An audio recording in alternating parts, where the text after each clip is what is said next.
Imagine every day at home, your family brutally fighting with each other over betrayal, money, and irresponsibility.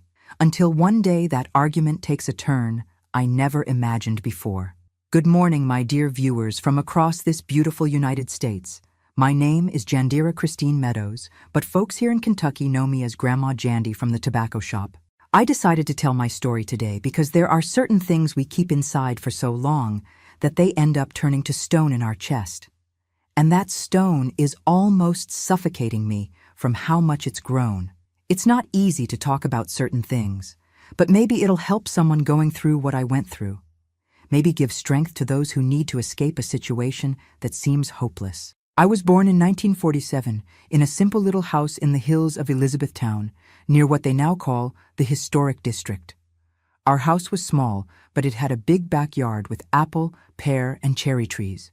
My father, Junior, worked as a supervisor for the old railroad. He always wore that dark cap, with an air of importance that made me feel proud when I was little. My mother, Dorothy, did sewing for others, mainly party dresses and communion outfits. Until I was 10 years old, life seemed normal. At least what I thought was normal. Children have that gift, of thinking their world is just like everyone else's. I only realized later that our house was different from others, a place that changed temperature depending on who was inside it. When my paternal grandparents, Grandpa Quinn and Grandma Gertrude, came to visit us, it was like sunshine came through the cracks in the windows, even on rainy days. The whole house would light up. Grandpa Quinn with his stories from the farm, imitating animals and making me laugh until my belly hurt.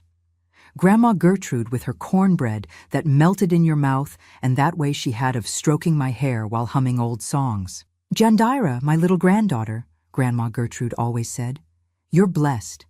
You have eyes that shine like the stars in the July sky." And I believed her. When they were home, I truly was blessed. But when my grandparents left, when they left, it was like they took all the light with them. The house would darken, the air would get heavy. It was so visible to me that I'd ask my mother if the power had gone out. But it wasn't the street lights that were missing. It was another kind of light. The fights always started the same way. My mother coming home late from work, smelling of cigarettes and alcohol. She'd say she'd been at some client's house trying on dresses, adjusting hems, that kind of thing. My father, sitting in the living room chair, arms crossed, waiting with that face I knew all too well. "Where were you, Dorothy?" he'd ask, his voice low but sharp as a knife. "Working, man. You think this roof pays for itself?" She'd respond, already defensive, throwing her purse on the table hard. And from there they'd go to shouting, him accusing her of being with other men, her saying he wasn't exactly a saint either. The whole town talked about his trips, about the girls at the train station ticket office, always smiling too much when he walked by. I'd stay in my room, hands over my ears, but it didn't help much. Our house had thin walls, the kind that seemed made of paper. I heard everything. The accusations, the curse words, sometimes the sound of things breaking. The next morning, there was always some plate or glass missing from the kitchen, and my mother would show up in long sleeves even in the heat. If any acquaintance came asking about the noise, my father would say it was the strong wind knocking things over. My mother would smile and confirm, a smile that never reached her eyes. In this life of lies and screaming, my grandparents were the only safe harbor. When they came, my parents would pretend to be the perfect couple. My father affectionate, my mother attentive. I didn't understand how they could fake it so well, but I was grateful for those days of peace, even if it was all a big act. Grandma Gertrude seemed to sense something wasn't right. Sometimes she'd take my face in her wrinkled hands and ask, looking deep into my eyes, "Is everything really okay, my flower?" I always said yes. I was afraid that if I told the truth, they'd never come back, and I'd lose those precious moments of real joy. Folks, I'm getting emotional telling this. If you're enjoying my story, leave your like down below and comment what city you're watching from and your name or nickname. This old lady here gets curious to know who's really paying attention to me. And don't forget to subscribe to Grandparents' Tales, okay? That way you won't miss any touching stories here. But getting back, my grandfather Quinn was a wise man, one of those who seems to read your soul just by looking. Once, when I was about 8 years old, he found me crying, hidden behind the cherry tree. It had been after a bad fight between my parents the night before. I was tired, with dark circles under my eyes, and my child's heart couldn't take all that screaming anymore. He sat beside me, didn't say anything for a while, just stayed there, watching the ants carrying leaves on the ground. Then, without looking at me, he said, "Jandira, some people are like oil and water. They don't mix, no matter how much you shake the jar. It's not the oil's fault or the water's. It's just their nature." At the time, I didn't really understand what he meant. Today, I know he was trying to explain in his way that the problem wasn't with me, that I couldn't fix my parents, no matter how much I wanted to. My grandfather also taught me to feel people's energy. He said everyone has their own light, their own vibration. Pay attention to your chest when someone comes near you, he explained. If it tightens, if it gets hard to breathe, that's a sign to stay away. If it expands, if you feel like smiling for no reason, that's good people. That's how I started noticing how the energy changed when my grandparents were home. How the air got lighter, how colors seemed more vivid. It was their vibration, the light they carried. And I also noticed how everything darkened when they left, and my parents went back to being who they really were. At school, I was a quiet girl. I didn't bring friends home to play, afraid they'd arrive in the middle of a fight. I'd make up excuses, say our house was being renovated, that my mother was allergic to visitors, anything to keep people away from our family secret. The teachers thought I was shy. Little did they know I was always alert, always tense, always ready for the next disaster.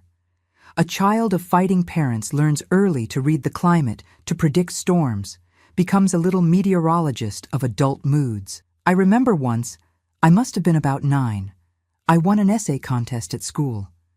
The theme was my family, and I made up a beautiful story about how we spent Sundays together at the park, how my father taught me to fly kites, and my mother made picnics with cornbread.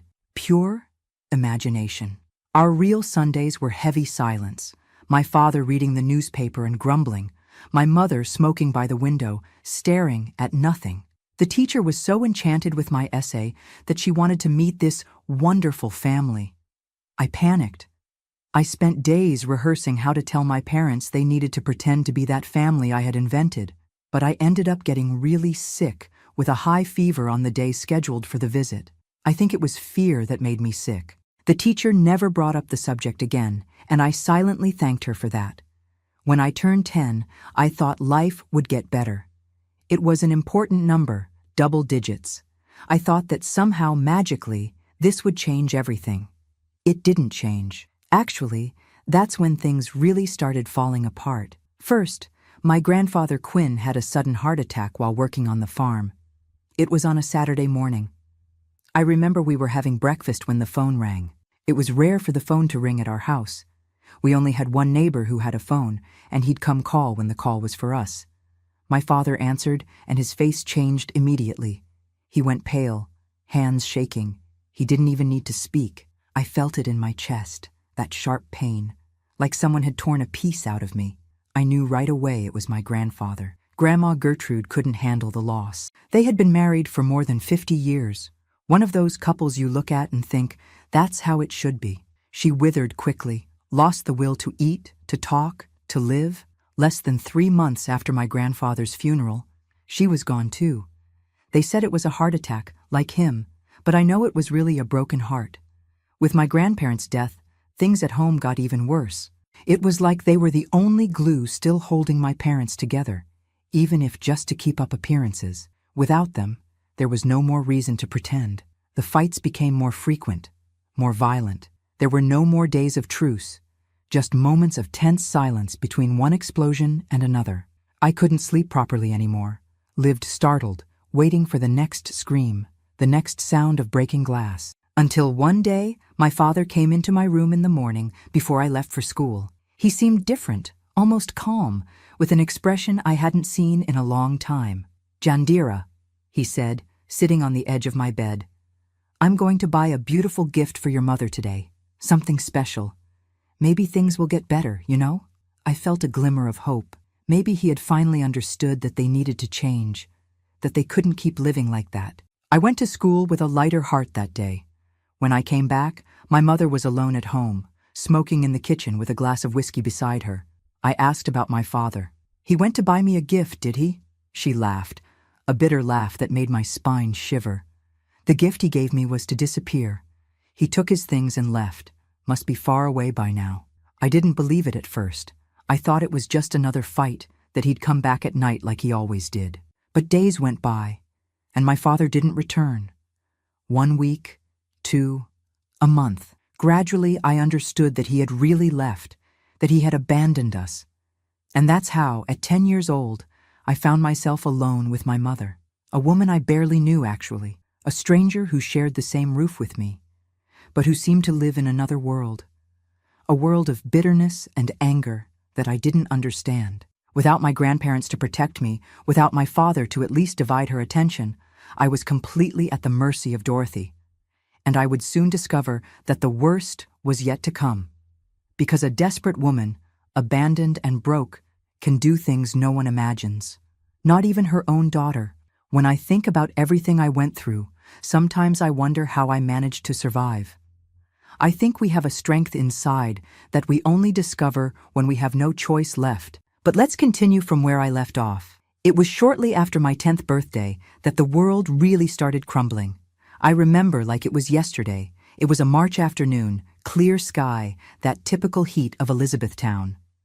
I was playing with a rag doll that my Grandma Gertrude had made for me, one of her last gifts before she passed. My grandparents' death was the first hard blow I received in life. Grandpa Quinn left first, on an ordinary day, working in his garden.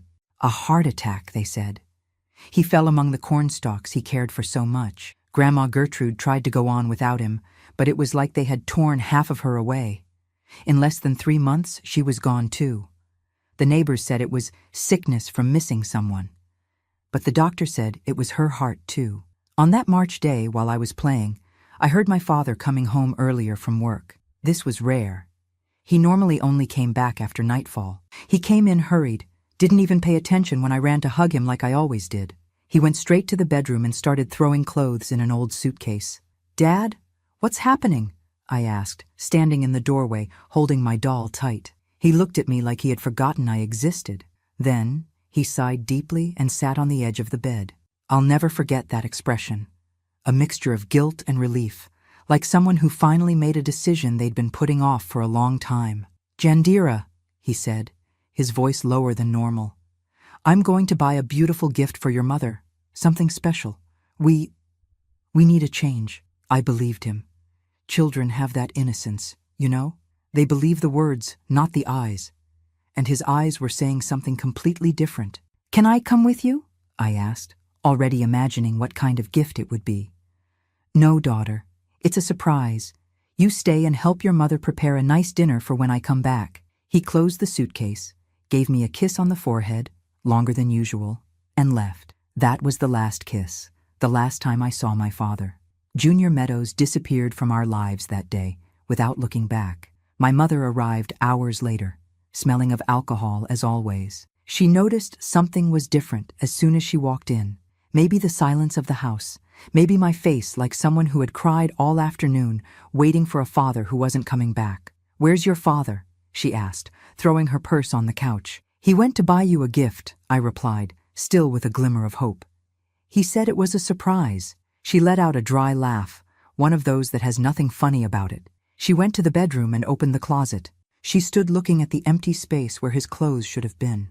Then, without saying anything, she grabbed a bottle she hid under the bed and drank straight from it. "The gift he gave me was to disappear." "That's right," she finally said.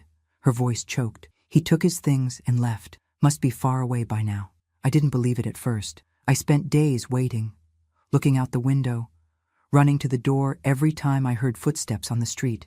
1 week, 2, a month. Gradually, the truth settled like dust. My father had abandoned us. Later, I found out he hadn't gone that far. A neighbor told me she saw him in Louisville, a city less than 60 miles from Elizabethtown, living with another woman much younger than my mother. He had even gotten another job at the train station there. He simply restarted his life, as if my mother and I had never existed. That abandonment changed everything. Without my father's salary, our financial situation, which wasn't good to begin with, became desperate. My mother worked as a seamstress, but spent most of what she earned on alcohol. Bills started piling up, notices of electricity and water shutoffs appeared under the door almost every week. The house, which was already a sad place before, became a real hell. My mother sank even deeper into drinking.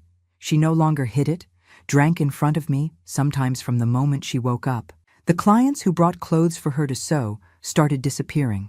Who would trust expensive fabrics to a woman with shaky hands and always red eyes? Life is like that, Jandira, she'd say when I cried from hunger.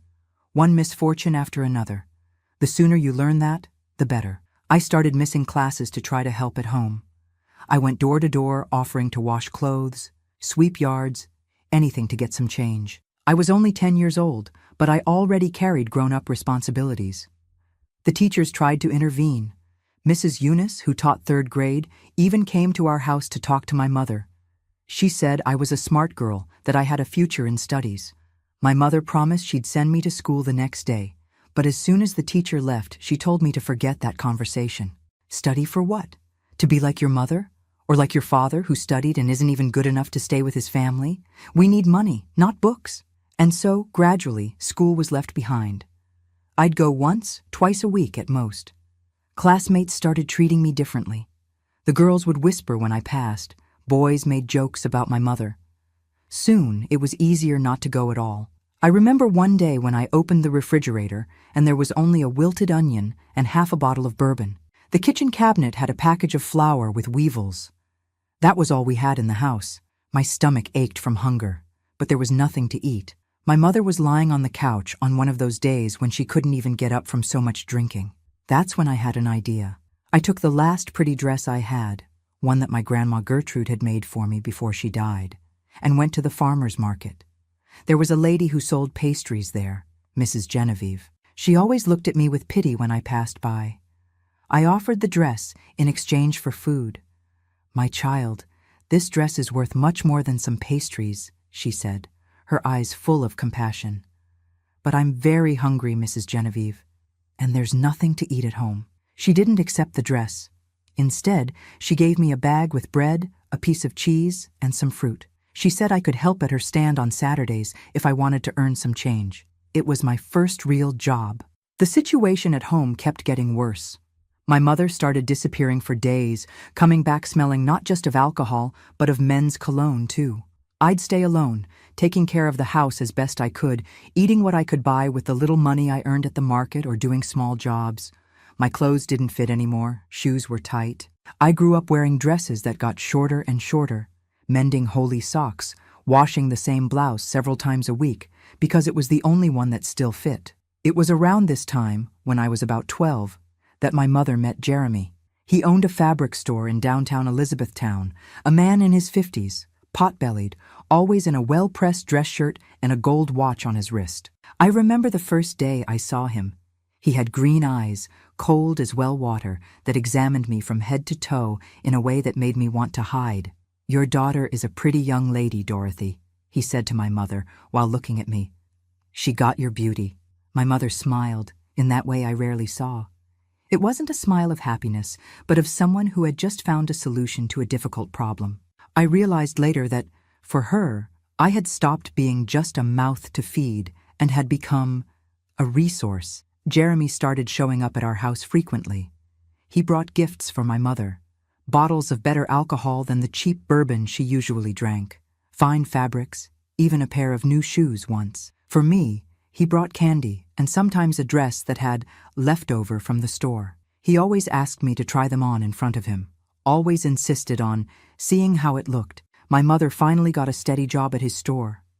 I don't know exactly what she did there. She said she was a saleswoman, then that she organized inventory. The stories changed. I just know she came back later and later, smelling of quality alcohol and wearing new clothes. Our financial situation improved a little. At least now there was food in the refrigerator. The electricity wasn't cut off anymore. But there was a price for this apparent improvement. A price I didn't fully understand yet. One day, when I was 14, my mother called me to go with her to work. It was a Saturday. The store would be closed, but she said she needed to organize some things and that Jeremy had asked for me to come too. He said he needs a young assistant with small hands to organize the buttons, she explained. Something about the way she spoke made me uncomfortable. My grandfather taught me to trust the feeling in my chest, remember? And at that moment, my chest tightened so much I could barely breathe. But what could a 14-year-old girl, without a father, without school, dependent on her mother, do? I went. The store was big, occupying 2 floors of an old building downtown. The ground floor was where the fabrics, threads, buttons were. Everything organized on shelves up to the ceiling. The upper floor I had never seen. That's where Jeremy's office was, according to my mother. When we arrived, Jeremy was already there, even though it was very early. He opened the back door for us, that same smile that never reached his eyes. There were 2 other people with him. Men I had never seen before, one of them carrying a big camera, one of those professional ones. "Dorothy, you didn't tell me your daughter had become so developed," he commented, looking at me in a way that made my skin crawl with disgust. I had started developing breasts recently. My body was still a girl's, but he looked at me like I was a grown woman. My mother just smiled that strange smile again. "She's ready, Jeremy. We've already talked about this." It was at that moment I understood I wasn't there to organize any buttons. Something much worse was about to happen. Jeremy took me upstairs, along with the other men. My mother came behind. The office was big, with a dark wooden desk in the center, leather sofas in one corner, and a kind of improvised bed in another. "We're going to take some beautiful pictures of you, Jandira," said Jeremy, while the man with the camera adjusted some lights. "Your mother is going to help you get ready." I looked at my mother, confused, scared. She approached me, and, for the first time in a long time, I saw something like shame in her eyes. But it lasted only a second. "Daughter, today you're going to have to be very brave," she said quietly. "We're going to make good money from this. It'll be enough to pay all our debts, maybe even buy a better house." "Make money how?" I asked, my voice trembling. That's when she explained what they wanted me to do. They wanted me to take off my clothes. They wanted her to touch me. While they filmed, while Jeremy watched, my world collapsed at that instant. The person who should protect me was handing me over to be abused. My own mother, for money. "No!" I screamed, trying to run to the door.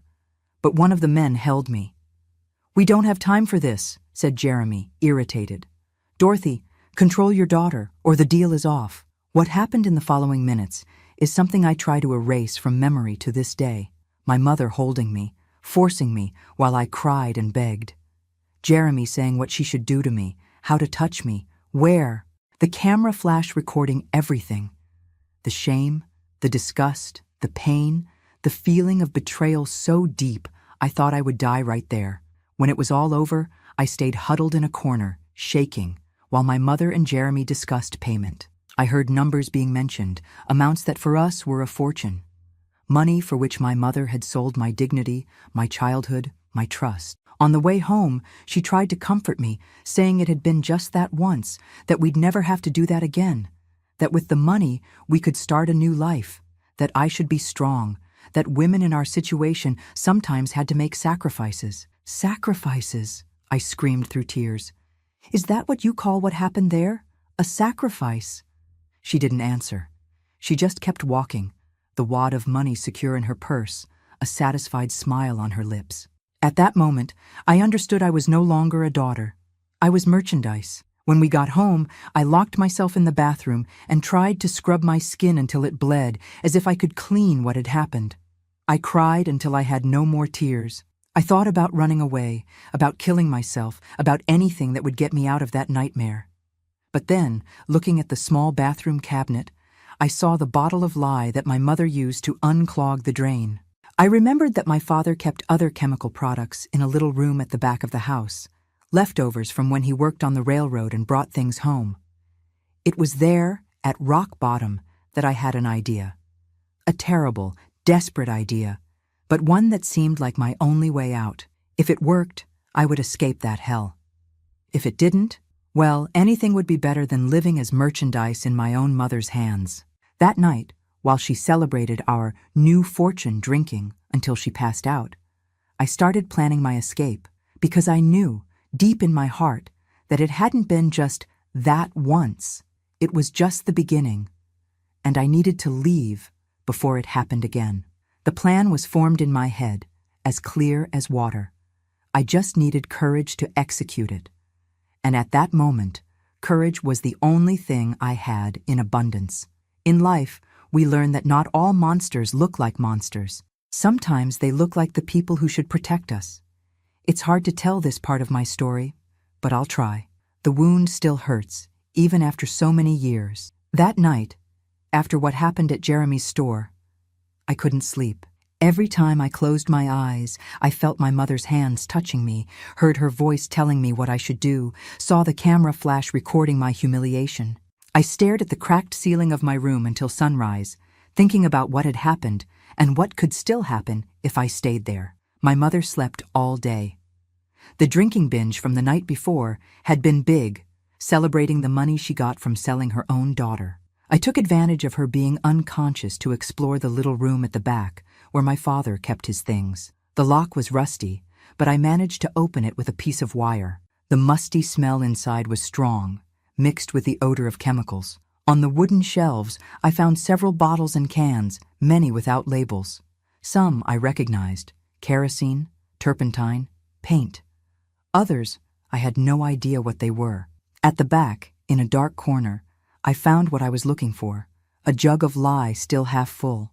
My father used it to clean the house drains when they got clogged. I remembered him saying it was too dangerous for me to get near.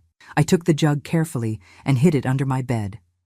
My plan was taking shape, but I needed money to run away. I waited for my mother to wake up, pretending everything was fine, that I had gotten over what happened. She seemed relieved by my attitude, maybe thinking it would be easier to convince me to do it again. "Look what I bought for you," she said, handing me a new dress. It was pretty, a light blue I always liked. "We're going shopping today. You can choose whatever you want." I accepted the dress, swallowing the disgust I felt. I needed to seem normal, gain her trust again.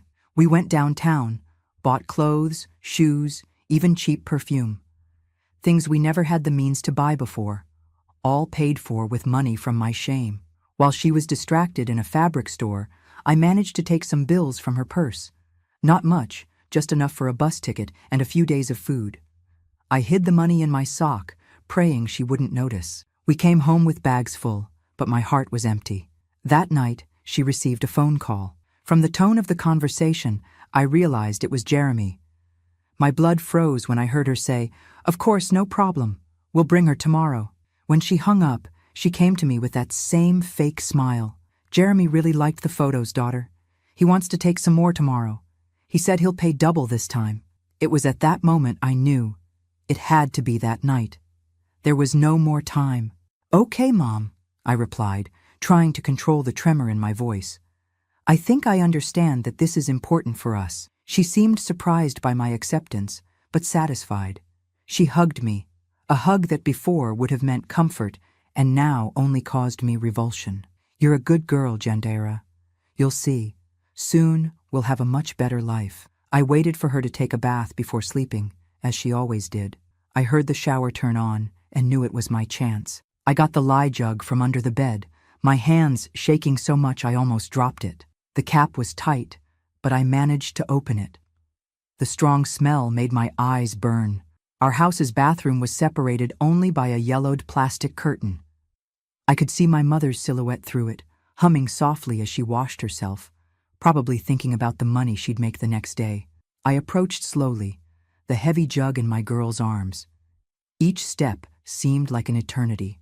I thought about my grandparents, how horrified they'd be if they knew what had happened, what I was about to do.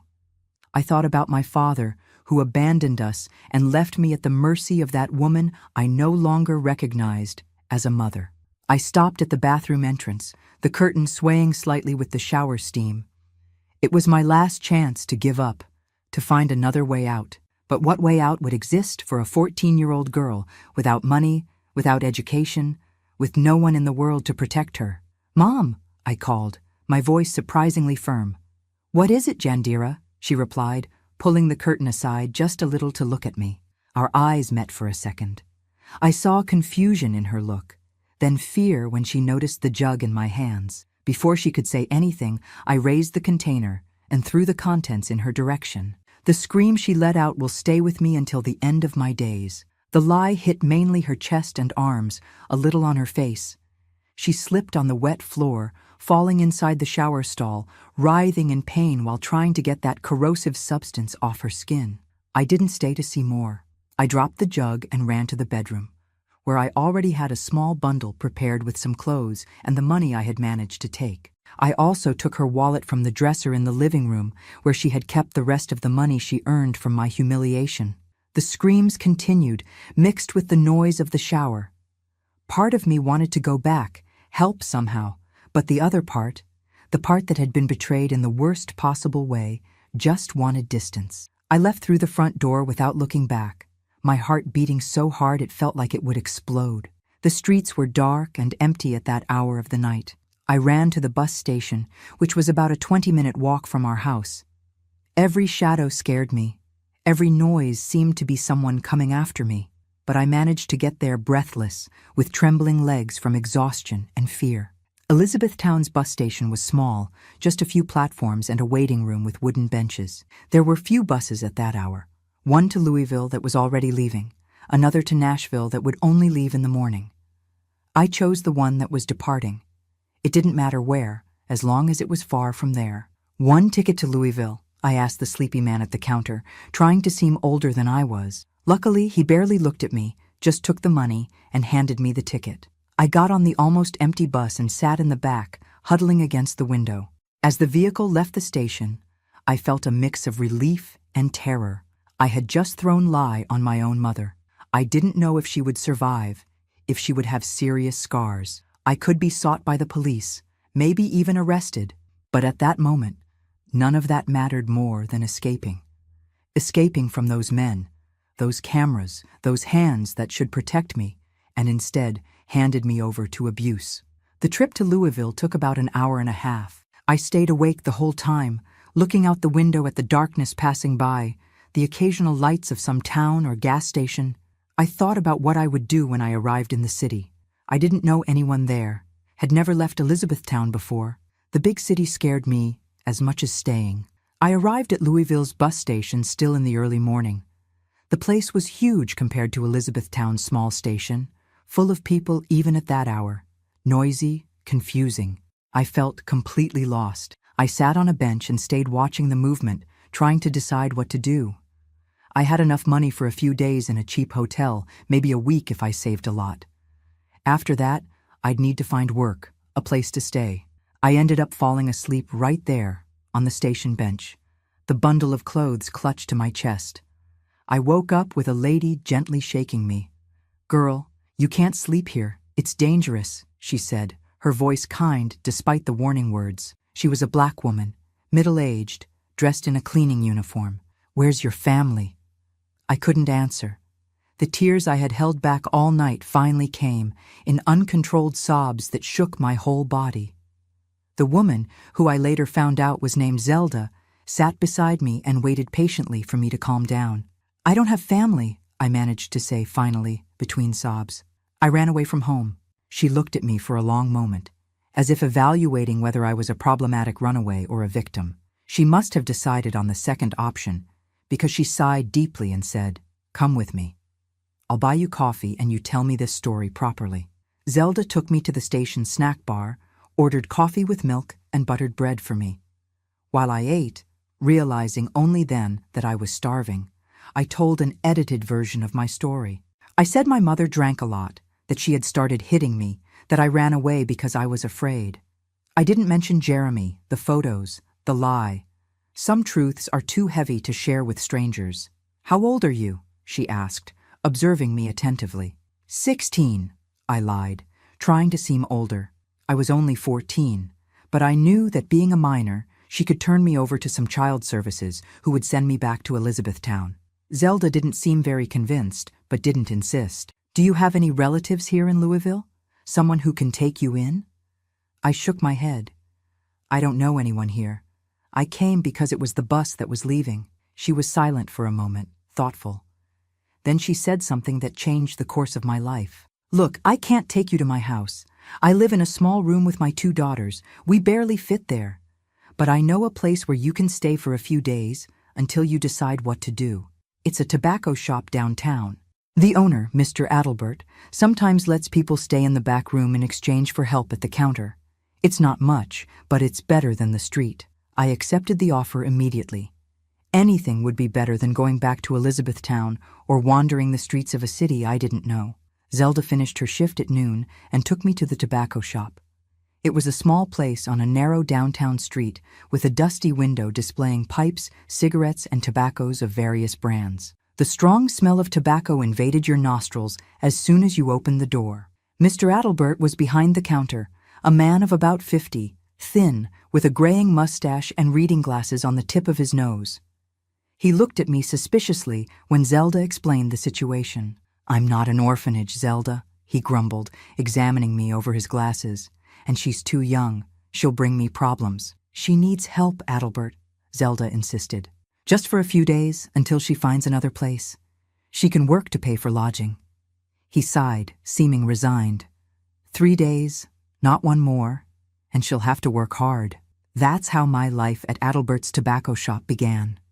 The back room was tiny, with just a narrow bed, an old dresser, and a small bathroom. But it was clean, and more importantly, it was safe. Far from Elizabethtown, far from my mother, far from Jeremy and his friends with cameras. The 3 days turned into a week, then a month, then 6 months. Mr. Adelbert, despite his grumpy manner, was a decent man. He taught me the work at the tobacco shop, serving customers, organizing merchandise, placing orders with suppliers. He paid little, but enough for my basic needs, and I had the little room to live in. During those first months, I lived in constant fear. Every time the tobacco shop door opened, my heart would race, thinking it could be the police looking for me for what I had done to my mother, or worse, Jeremy having found me to finish what he started that terrible day at his store. It took a long time for that fear to diminish. Through Zelda, who continued visiting me occasionally, I got fake documents that gave me 16 years instead of 14. It wasn't much, but at least it allowed me to work legally at the tobacco shop. Mr. Adelbert knew there was something wrong with my story, but never asked too many questions. I think he himself had his secrets, his scars from the past. Life in Louisville was difficult for a girl from the countryside. The big city scared me with its constant noise, its crowds, its indifference. In the first months, I barely left the tobacco shop except to buy food or make deliveries for Mr. Adelbert. Gradually, I created courage to explore the nearby streets, get to know the neighborhood, get used to my new home. At night, alone in the back room, nightmares came. I dreamed of my mother writhing under the shower, her skin melting from the lye. I dreamed of Jeremy and his friends chasing me through the city, cameras in hand. I'd wake up screaming, sweaty, only to remember where I was and cry softly until dawn. I never heard from my mother again. I didn't know if she had survived, if she had serious scars, if she was looking for me, or if she had forgotten me. Part of me wanted to know. Another part preferred to keep that door to the past tightly closed. When I completed a year working at the tobacco shop, Mr. Adelbert called me for a serious conversation. I thought he was finally going to send me away, that it was time to look for another place. Instead, he offered me partnership in the business. "You work well, Jandira," he said, without beating around the bush. "You know the tobacco shop like the back of your hand. Customers like you. I'm getting old and have no children. If you want to stay, we can make a partnership. You keep working, learning the business, and one day, when I'm no longer here, the tobacco shop will be yours." I was speechless. After everything I had been through, someone was offering me a future, a chance to build something solid. I accepted immediately, with tears in my eyes that he pretended not to see. Time went by, and the tobacco shop truly became my home. Mr. Adelbert was like the father I never had, demanding but fair, strict but protective. He taught me not just about the business, but about life. How to save money, how to negotiate with suppliers, how to defend yourself in a world that's rarely kind to women alone. At 17, 19 in my fake documents, I met Josiah. He was a customer at the tobacco shop, Always came to buy pipe tobacco. A quiet man, a few words, about 15 years older than me. He worked as an accountant in a nearby office and always stopped to chat a little before going back to work. At first, I barely noticed his intentions. I was so focused on surviving, on forgetting the past, that I didn't notice the looks, the small gifts, the increasingly frequent visits. It was Mr. Adalbert who alerted me. "That accountant is interested in you, girl," he said one day, after Josiah left the store. "He's an honest man. You should give him a chance." I was surprised. I didn't think of myself as someone who could awaken romantic interest. After everything I had lived through, the idea of intimacy with a man caused me more fear than desire. But Josiah was different from all the men I had known. Kind, patient, respectful. We started meeting after work, just to walk in the square, have coffee, talk. He never tried to touch me inappropriately, never pressured me for anything. Gradually, I lowered my guard, allowing him to get a little closer. It took me almost a year to tell part of my story to him. Not everything. I never told anyone about Jeremy, the photos, what my mother forced me to do. But I told him about her alcoholism, about my father's abandonment, about how I ran away from home as a teenager. Josiah listened to everything in silence, holding my hands in his. When I finished, expecting to see pity or rejection in his eyes, I saw only understanding and something else. Something I took time to recognize as love. "You're the strongest person I've ever met, Jandira," he said simply. And at that moment, I felt that maybe, just maybe, there could be a future for me beyond daily survival. A future with joy, with connection, with something like a family. We got married when I was 19 for real, 21 in the documents. It was a simple ceremony, just Mr. Adalbert and some friends from the tobacco shop as guests. Josiah never questioned the discrepancy in my documents, never insisted on meeting my family or going back to Elizabethtown. He accepted my nebulous past as part of who I was, without demanding explanations I wasn't ready to give. Our life together was peaceful, within what's possible for someone carrying as many ghosts as I was. Josiah was a good man, hard-working, who treated me with respect and affection. I continued working at the tobacco shop, now no longer as an employee, but as Mr. Adalbert's actual partner. In 1970, Mr. Adalbert passed away peacefully in his sleep. He left the tobacco shop entirely to me, as he had promised years before. It was a painful loss. He had become the father figure I never really had. But his legacy remained, not just in the business he entrusted to me, but in the life lessons he taught me. With Josiah, I built a stable, safe life. We never had children. Something inside me seemed broken after everything I lived through, and doctors never found a physical explanation for my infertility. Maybe it was better that way. The cycle of abuse that began with my mother would end with me. We moved to a small but comfortable house near the tobacco shop. We made some friends, created a routine, aged together. Josiah never knew everything. Some wounds are too deep to be exposed, even to those we love. But he knew enough to understand my moments of inexplicable sadness, my occasional nightmares, my fear of returning to Elizabethtown. In 1985, almost 20 years after my escape, I received a letter addressed to the tobacco shop. It had no return address, just the postal stamp from Elizabethtown. My hands trembled as I opened the envelope. Inside, there was only a newspaper clipping yellowed by time. It was an obituary from 1966. "Yesterday passed away at her residence Dorothy Alves Meadows, 42 years old, victim of health complications. She leaves a daughter, Jandira, whereabouts unknown. Health complications. A polite way of saying she never fully recovered from the lie attack. My mother had died just 1 year after my escape. I never found out who sent me that clipping, how they found me after so long. Maybe some old neighbor, maybe even my father, if he was still alive. I cried that day. I don't quite know why. Not for the woman who betrayed me in the worst possible way, but maybe for the mother she could have been, for the daughter I could have been if circumstances had been different. I cried for the waste of lives, for the pain we perpetuate on each other, for cycles we rarely manage to break. Josiah found me with the clipping in my hands, red eyes. He didn't ask anything, just hugged me in silence. That's what I loved most about him, his ability to offer comfort without demanding explanations. Life went on.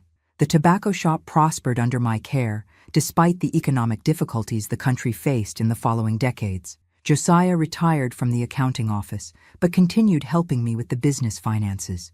We aged together, building a life that, if not exactly happy in the traditional sense, was at least peaceful, respectful, safe. He passed away in 2010, victim of a cancer that consumed his body gently, without much pain. I was left alone, but not helpless. The tobacco shop was still my anchor, my purpose. Old customers, many of them already elderly like me, came not just to buy, but to talk, exchange stories, keep company.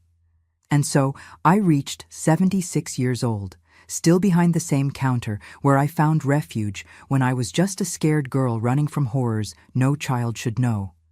Life wasn't easy, but I survived. More than that, I found moments of peace, dignity, purpose. I never went back to Elizabethtown. I never tried to find out what happened to Jeremy, if he was arrested, if he continued abusing other girls. I never tried to find my father to ask why he abandoned us when we needed him most. Some doors are better kept closed. Today, when I look in the mirror and see this lady with white hair, tired but still alert eyes, I wonder what that 14-year-old girl would think if she could see me now. I think she'd be proud of having survived, of having found a path through the darkness. I think she'd understand that sometimes surviving is already a form of victory. There are certain decisions in life we make in the blink of an eye, but that change everything forever. Throwing that lie on my mother was one of those decisions. I'm not proud of what I did. I never wanted to hurt anyone, not even her after everything. But at that moment, at 14 years old with no way out, it was the only path I could see. Arriving in Louisville was a shock. I went from a small countryside town straight to a big city without knowing anyone, without having any idea how to survive. If it weren't for Zelda, that big-hearted cleaning lady who found me sleeping at the bus station, only God knows what would have happened to me. The first days at Mr. Adalbert's tobacco shop were pure fear. Every noise on the street made me tremble, thinking it was the police coming to get me for what I had done to my mother. Or worse, that it was Jeremy who had found me to finish what he started that terrible day at his store. I could barely sleep. When I managed to, I had horrible nightmares. I saw my mother with her face melted by the lie chasing me, screaming that I was ungrateful, that I had destroyed her life. I'd wake up drenched in sweat, biting the pillow to not scream and wake Mr. Adalbert. The back room of the tobacco shop was small, with a single bed, a nightstand, and a tiny bathroom. The walls were thin. You could hear the street noise and people passing by. But after everything I had lived through, that cubicle was paradise. It was mine. It was safe. Mr. Adalbert wasn't a man of many words. In the first days, he watched me suspiciously while I tried to learn the work at the tobacco shop, serving customers, organizing shelves, preparing tobacco packages. My hands shook so much that I'd drop things, mix up products, make mistakes with change. "Girl," he told me on the third day, his voice deep but not harsh. "If you're going to stay, you need to calm down. Nobody here is going to hurt you." Those simple words were like a balm.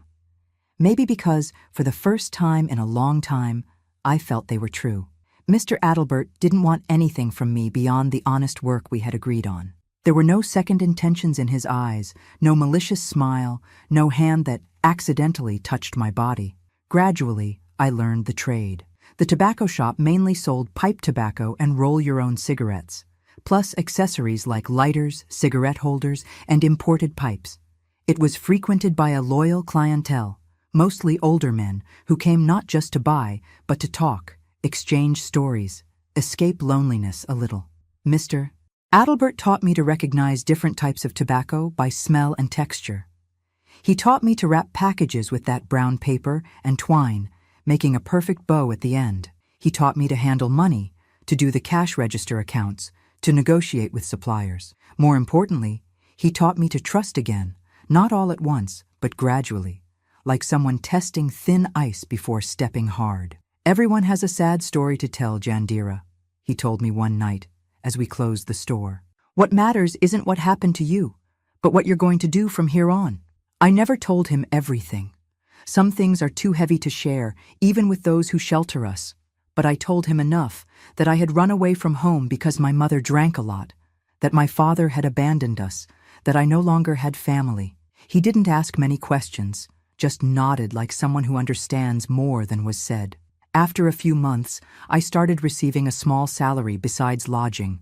It wasn't much, but for someone who had never had her own money, it was a fortune. I saved every cent under the mattress, saving for the day I might need to run again. Because even starting to feel safe, fear never completely left me. With Zelda's help, who continued visiting me from time to time, I got fake documents that gave me 16 years instead of 14. It wasn't much, but it made a difference. Mr. Adalbert pretended to believe it, even though his eyes said he knew the lie. 16 years old, is it? And I'm the King of England, he grumbled, but he put the documents in the desk drawer and didn't touch the subject again. Time went by, and gradually I created courage to explore beyond the tobacco shop walls. At first, just the street in front, then the block, then the whole neighborhood. Louisville was a completely different world from Elizabethtown, big, noisy, full of hurried people who didn't even notice a skinny girl walking alone. There was a square near the tobacco shop where I liked to sit on Sundays, the only day Mr. Adalbert closed the store. I'd stay watching families strolling, children running, dating couples. I felt a mixture of envy and relief. Envy of that normalcy I never had, relief for being away from the hell my previous life had been. It was in that square that, about a year after my arrival, I had an encounter that almost made me run away again. I was sitting on a bench, eating a cheese bread I had bought at a nearby bakery, when I saw a man watching me from afar. Something about him reminded me of Jeremy. Maybe the way he looked, maybe just the terror of my own memories. I jumped up and ran, dropping the rest of the cheese bread. I ran without looking back, my heart beating so hard it felt like it would come out of my mouth.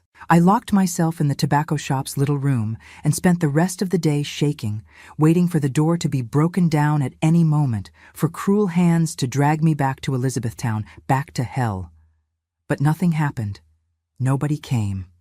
The next day, when I told Mr. Adalbert I had seen someone watching me, he just took the old revolver he kept under the counter and put it more in view. "Nobody's going to take you from here against your will, girl," he said, with a certainty that made me cry with relief. It was around this time that I really started understanding the tobacco shop business. Mr. Adalbert was aging, his eyes couldn't see as well, his hands sometimes shook when counting money. I started taking on more responsibilities, placing orders with suppliers, negotiating prices, organizing the accounting books. I discovered I had a talent for business. Customers liked me, suppliers respected my firmness in negotiations, and Mr. Adalbert seemed increasingly satisfied with my work. The tobacco shop, which before barely survived, started prospering under my care. "You have a good eye for business, Jandira," Mr. Adalbert commented one day, while I showed him how I had reorganized the inventory to better use space. Better than mine, to tell the truth. That simple compliment meant more to me than anything. It was recognition. It was appreciation. Things I had never received before. Time continued passing. 1 year became 2, 2 became 3. My fear of being discovered, of being taken back, gradually diminished. I started building a life in Louisville, creating roots, even if fragile. With the money I saved, I bought new clothes, books.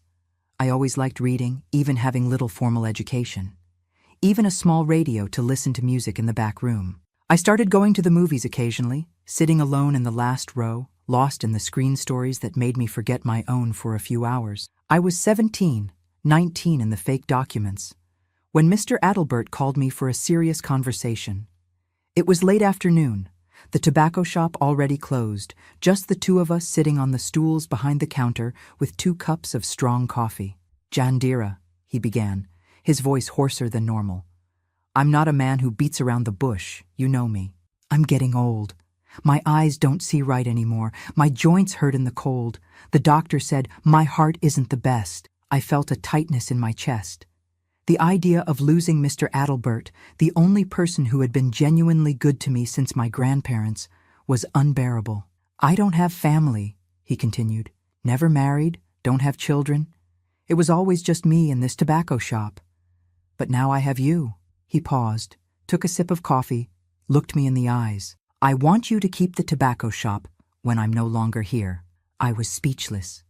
Never, not even in my most optimistic dreams, had I imagined something like this. Someone trusting me to this extent, giving me a real chance at a future. But, Mr. Adalbert, it's your business, your whole life. I stammered, not knowing how to respond. And what am I going to do with it when I die? Take it to the coffin, he replied, with that dry humor he always had. You took care of this place like it was yours. You turned a dying business into a success. You deserve to keep it. Tears I couldn't contain rolled down my face. They weren't just tears of gratitude, but of something deeper. The feeling of finally belonging somewhere, of having a future beyond daily survival. Thank you, was all I could say. My voice choked. Mr. Adalbert just nodded, uncomfortable with the emotion of the moment.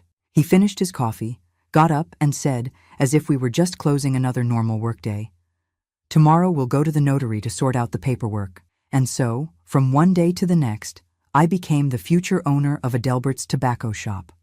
We continued working together, but now he taught me more about administration, about the business secrets only the owner knows.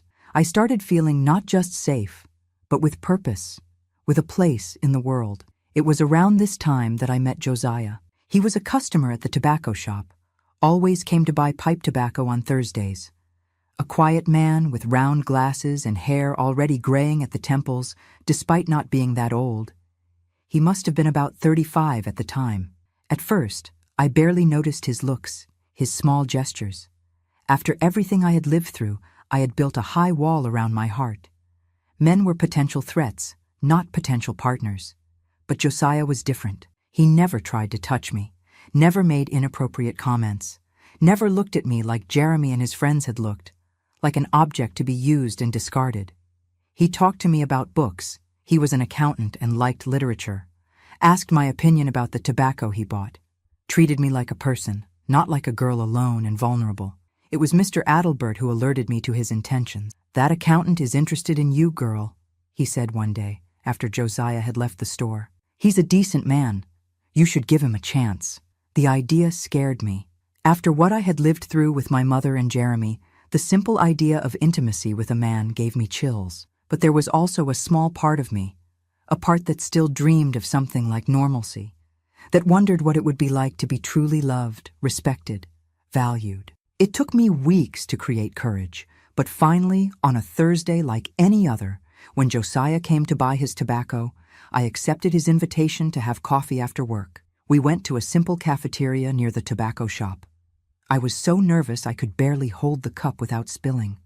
Josiah must have noticed because he talked most of the time, giving me space, not asking too personal questions. He told me about his work as an accountant, about the small apartment where he lived alone since his mother had died, about the mutt dog he had adopted from the street. He spoke with a tranquility that gradually calmed me, making me lower a little the guards I always kept up. When we said goodbye, he just held my hand for a moment, a light and respectful touch. "I really enjoyed talking to you, Jandira," he said, smiling in that discreet way of his. "We can do it again next week if you want." I wanted to, and the following week too, and the next. Gradually, our meetings became part of my routine, always in public places, always ending with that gentle touch on the hand, never more than that. Josiah seemed to understand, without me needing to explain, that I needed time, space, patience. It was almost a year after our first coffee that I allowed him to kiss me. We were walking through the square where we used to meet, the golden late-afternoon sun among the trees. He suddenly stopped, looked at me with those eyes that no longer scared me, and asked, almost in a whisper, "Can I kiss you, Jandira?" Nobody had ever asked me for permission before. Nobody had cared about what I wanted, what I felt. This simple act of asking, of waiting for my answer, of giving me choice, meant more to me than any declaration of love could have meant. I nodded, my heart beating so hard I thought he could hear it. His kiss was gentle, almost shy, so different from the violence I had known that I almost cried right there. Our relationship advanced slowly, at the pace I needed. Josiah never pressured me for anything, never demanded explanations about my nebulous past, about my obviously fake documents, about my occasional nightmares that made me wake up screaming. One day, almost 2 years after we met, I created courage to tell part of my story to him. Not everything. I never told anyone about Jeremy, about the photos, about what my mother forced me to do. But I told him about her alcoholism, about my father's abandonment, about how I ran away from home as a teenager. We were sitting in the small living room of his apartment, the mutt dog lying at our feet. I spoke looking at my hands, unable to face him, fearing to see disgust, rejection, maybe even nausea in his eyes. When I finished, I finally created courage to look up. What I saw in Josiah's eyes wasn't pity, nor repulsion. It was understanding, respect, and something else, something I took time to recognize as true love. "You're the strongest person I've ever met, Jandira," he said simply. And then he hugged me, a gentle hug that said more than 1,000 words could say. That night, for the first time, I allowed a man to touch me by my own will. It was scary and liberating at the same time. Like I was finally reclaiming my own body, healing old wounds, discovering that intimacy could be something beautiful, not violent. Josiah asked me to marry him 6 months later. It was a simple proposal, without grand gestures. He knew me well enough to know I didn't like calling attention, being in the spotlight. He just gave me a modest ring, said he loved me, and wanted to spend the rest of his life with me. I accepted, with tears in my eyes that, for the first time in a long time, were of pure joy, not pain or fear. We got married in a small ceremony at the courthouse, just Mr. Adalbert and some close friends as witnesses. I was 19 for real, 21 in the fake documents. Josiah was 40, an age difference some people commented on, but that never mattered to us. He had the kindness and patience I needed. I had the strength and determination he admired. Our first home together was a small apartment not far from the tobacco shop. It wasn't luxurious, but it was ours, clean, organized, safe. For the first time since I ran away from Elizabethtown, I had a place to call home that wasn't borrowed, temporary, conditional. Life as Josiah's wife was peaceful, stable. He went to the accounting office in the morning, I to the tobacco shop. We met at night to have dinner together, talk about the day, simply be in each other's presence. On weekends, sometimes we went to the movies or just stayed home reading, listening to the radio, enjoying the peace we both valued so much. I continued working at the tobacco shop, now no longer as an employee, but as Mr. Adalbert's official partner. He was getting older and older, his hands shakier, his vision weaker. Gradually, I took on almost all the business responsibilities, while he was content to sit behind the counter, talking to old customers. "You saved this place, Jandira," he told me once, looking around the tobacco shop that, under my care, had been renovated, expanded, modernized, and, in a way, you saved me too. "You saved me, Mr. Adalbert," I replied, my voice choked with emotion. "You gave me a chance when I had nothing." He just smiled, in that discreet way of his, and changed the subject. He was never a man to express feelings openly. In 1970, about 5 years after my arrival in Louisville, Mr. B. Adalbert passed away peacefully in his sleep. Despite being prepared for this loss, he had been declining for months, his heart getting weaker. The pain was deep. I lost not just a partner, a mentor, but the man who had been more of a father to me than my own father ever was. The man who gave me a second chance in life when I needed it most, who trusted me when he had no reason to trust, who taught me not just about business, but about dignity, about quiet kindness, about building a life worth living. The funeral was simple, as he would have wanted. The tobacco shop stayed closed for 3 days in respect to his memory. When I reopened the doors, now as the sole owner, I felt the weight of responsibility on my shoulders. Not just to keep the business running, but to honor his legacy, to continue the work he had started. The years that followed were of slow but steady growth. The tobacco shop prospered under my care, even with the economic difficulties the country faced in the 1970s and 1980s. We expanded to related products, imported pipes, fine cigars, smoking accessories. I hired employees, trained them personally, demanding the same standard of excellence Mr. Adalbert had taught me. With Josiah, I built a stable, safe, even happy life within what's possible for someone carrying as many scars as I was. We never had children. Doctors never found an explanation for my infertility. But they suspected that the physical and emotional trauma of my adolescence had affected my ability to conceive. At first, the absence of children saddened me.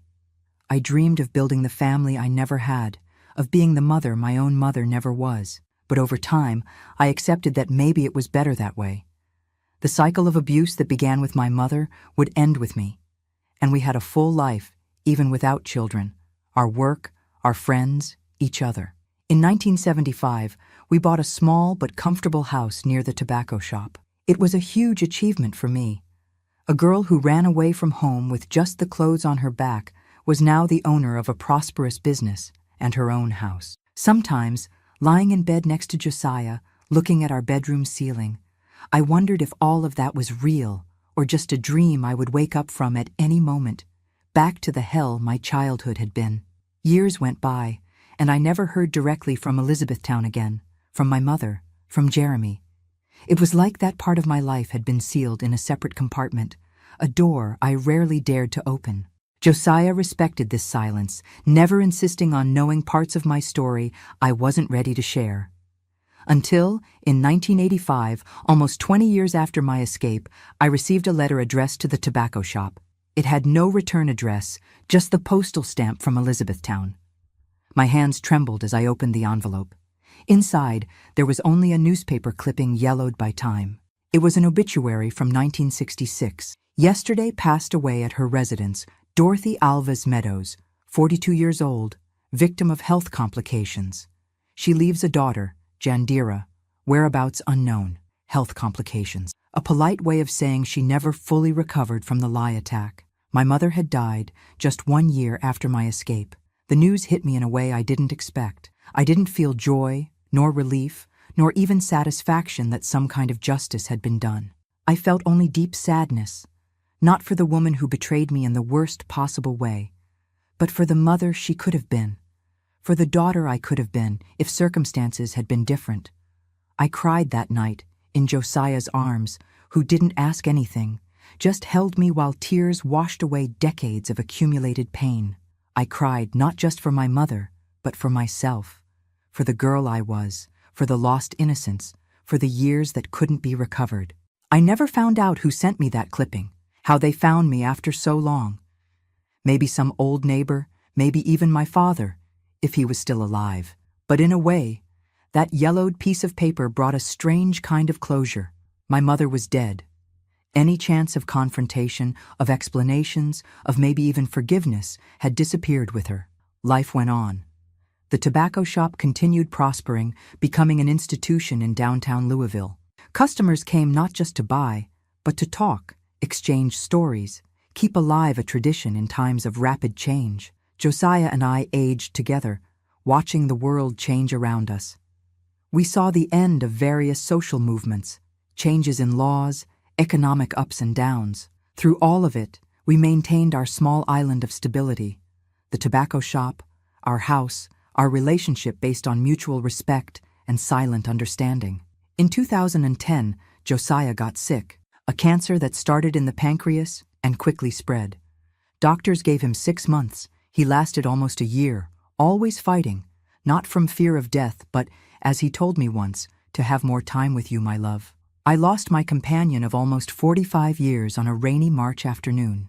I was beside him when he passed, holding his hand, whispering thanks for everything we had lived together. It was a peaceful death, without pain thanks to medications, a dignified departure for a man who lived with dignity. The grief was deep, but it didn't destroy me. After everything I had lived through, I knew I would survive this loss too. The tobacco shop continued being my anchor, my purpose. At 63, I could have retired, sold the business, rested. But what would I do with my days? The tobacco shop wasn't just a means of living. It was my identity, my achievement, my connection to Mr. Adalbert, and everything he had taught me. Years continued passing. The neighborhood changed around the tobacco shop. Old stores closed, giving way to modern franchises. Old neighbors left, new faces arrived. But Jandira's tobacco shop renamed after Mr. Adelbert's death, remained, a piece of living history amid accelerated progress. And so I reached 76 years old, still behind the same counter where I found refuge when I was just a scared girl running from horrors no child should know.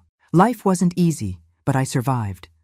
More than that, I built something worthwhile, an honest business, a respected reputation, memories of true love. When I look back at the path I traveled since that terrible night when I threw lie on my own mother and fled in the darkness, I don't see just pain and trauma. I also see moments of unexpected grace, Zelda finding me at the bus station, Mr. Adelbert giving me a chance, Josiah showing me that love can be gentle and respectful. Maybe that's what I learned after everything, that even in the darkest stories, there are moments of light, that even on the most difficult paths, there are hands that reach out to help us, that it's possible to survive the worst horrors and still build a life with meaning, with dignity, with moments of unexpected beauty. I never went back to Elizabethtown. I never tried to find out more about what happened to my mother after the attack, if Jeremy was arrested for his crimes, if my father still lives somewhere. Some doors are better kept closed, some ghosts are better left resting. My story isn't beautiful, isn't inspirational in the traditional sense. It's a story of survival, of doing what's necessary, even when the choices are impossible. It's a story of scars that never completely disappear, but that, with time, stop hurting with every movement. If there's a lesson in all of this, maybe it's this: that we're stronger than we imagine, that even broken, we can rebuild ourselves, that an act of kindness, like Mr. Adelbert taking me in when I had nothing, can change the course of an entire life. And maybe, just maybe, that it's possible to find peace even after hell, that it's possible to build a dignified life even starting from rubble. And so the years passed like water through fingers. Now at 76 years old, I still take care of my tobacco shop every day. Young people today don't really understand the value of this place, with their e-cigarettes and cell phones always in hand. But my old customers, those who've been coming here for decades, know that this place is more than a store. It's a piece of Louisville's history, a little corner where time seems to run slower. After Josiah passed away, the tobacco shop became even more important to me. It's not just a business, it's my legacy, my story of overcoming. Each shelf, each drawer, each old pipe in the window holds a piece of my journey. From the scared girl who ran away from home to the white-haired lady speaking to you today. I never found out what happened to Jeremy after that terrible day. Sometimes I wonder if he continued hurting other girls, if someone managed to stop him. I want to believe that yes, that somehow justice reached him, even if late. About my father, I learned from a customer from Elizabethtown that he died in 1998, in Louisville. He lived until the end with that other woman, had 2 more children with her. He never tried to find me, at least that I know of. Maybe it was better that way. What would we say to each other after so much time? What forgiveness could I offer to a man who abandoned us when we needed him most? The scars from the past never completely disappear. I still have nightmares sometimes. I dream about my mother, about Jeremy, about that room where I lost my innocence. I wake up in cold sweat, heart racing, needing a few seconds to remember where I am, that I'm safe, that time is behind me. But I learned that scars can also be marks of strength. Each one of them reminds me that I survived, that I found a path through the darkness, that I built a life worth living, despite everything. If I could go back in time and talk to that 14-year-old girl, scared and desperate, what would I say? Maybe just this: it's going to hurt, my daughter. It's going to hurt a lot, but you're strong, stronger than you imagine. And one day, that pain that feels like it's going to kill you will transform into a strength that nobody can take away from you. My story isn't beautiful, isn't inspirational in the traditional sense. It's a story of survival, of doing what's necessary when choices are impossible. But if it can help someone going through something similar, it will have been worth telling. If you made it this far, I want to thank you from the bottom of my heart. It's not easy to listen to stories like mine. I know they're heavy, painful. But you stayed, you listened, And that means a lot to this old lady who has seen so much in life. You gave me the gift of your attention, and I'm very grateful for that. If you liked my story, leave your like down below and subscribe to Grandparents' Tales. And if you really watched until the end, it makes me very happy to know that. Comment there, "I watched until the end," so I know there are real people on the other side of the screen, listening to what a lady like me has to tell. Life isn't always kind, my dear ones. Sometimes it's cruel, unfair, painful. But as long as there's breath in our lungs, there's a chance to start over, to heal, to find peace. That's what I learned in my 76 years in this world. And that's what I leave with you today. Thank you for listening to me. May God bless you all.